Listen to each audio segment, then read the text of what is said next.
Okay guys, welcome back na naman sa aking YouTube channel. No? So ngayon magbubukas tayo ng Clemens Platinum Coupon na weapon style. So yung Clemens Coupon is makukuha mo sa mission completion. So mission completion, which is event nila ngayon to. So nangyayari yung event every 100 days kung mapapansin mo yan. Kaya nagkakaroon ng Clemens Platinum Coupon. So sa ngayong araw, ngayong week, ay weapon style. So, madali lang tapusin yan. Attempt to crafting lang. At saka yung defeat within all dungeon. So, pag natapos mo yung mission completion, pwede mo nang kunin itong Clemens Coupon. Okay? So, yung listing period ng Clemens Coupon para makuha mo yung retry combination. So, ito yung pagkakataon mo para makapag-retry combination ka. So, double click mo lang yan. So, yan. Epic lang kasi. Dahil hindi ako umabot sa listing period nila which is starting ng March 11 to July 8. So nag-combine ako kahapon which is hindi yan magiging effective kasi kung makikita mo yung combination period natin dito is stated naman isa lang yan July 13. So mangyayari to sa susunod na Clemens Coupon to.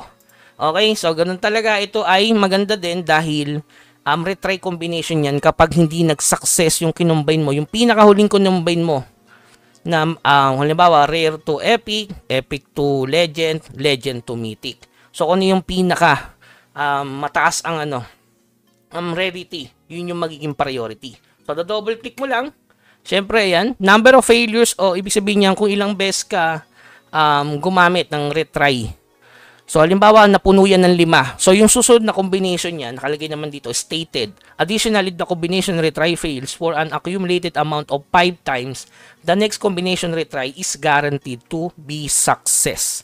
So, napakaganda, diba? Kapag 5 try ka, kung sobrang malas mo, syempre, si NC, ibibigay na sa'yo yung gusto mong makuha.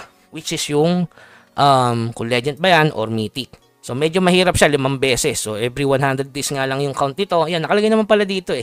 If you failed, yan.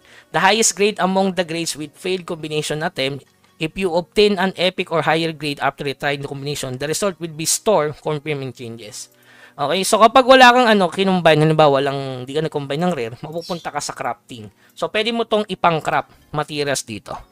Okay. So, pareho lang naman to. Epic to legendary. Rare to epic. So, yung kukunin natin, syempre, mas mataas ang nito. Tapos na maging epic to. Okay? So, double click nyo lang, i-retry nyo lang yan, mga bossing. Yan. So, ganun lang kadali. So, sasali ka dyan every 100 days. So, next week, alam ko, may Clemens Platinum Coupon naman sa Alchemy. Kaya, ihanda nyo na yon. Kung nakapag-combine ka na sa listing period ulit nila, no, March 11 to July 8. So, ito na mga boss. Siyempre, epic. So, tingnan natin kung magiging epic mga bossing. So, one of the best to, no? Sa kanilang, naging epic guys. Sayang kung legend yun guys. Di ba? So, mataas yung chance niya na makuha mo yung gusto mo. Ayan, katulad yan. Naging epic, di ba? Hindi kasi umabot. So, abang na lang ako by next week. Ganun talaga, no? Kapag malas, malas talaga bossing. So, sayang legend sana yun guys. Kung retry legendary yun, ganun yung chance niya, no? So, yun, dagdag 500 sa instant effect ng epic. So, yun, nadali na natin mga bossing. So, dalawa na lang. So, makukuha yung damage rate tsaka ACC, crit resistant. Okay? So, yun lamang guys. Keep grinding. Huwag kalimutan mag-subscribe sa ating channel para sa iba pang tips. Hanggang sa muli. Paalam.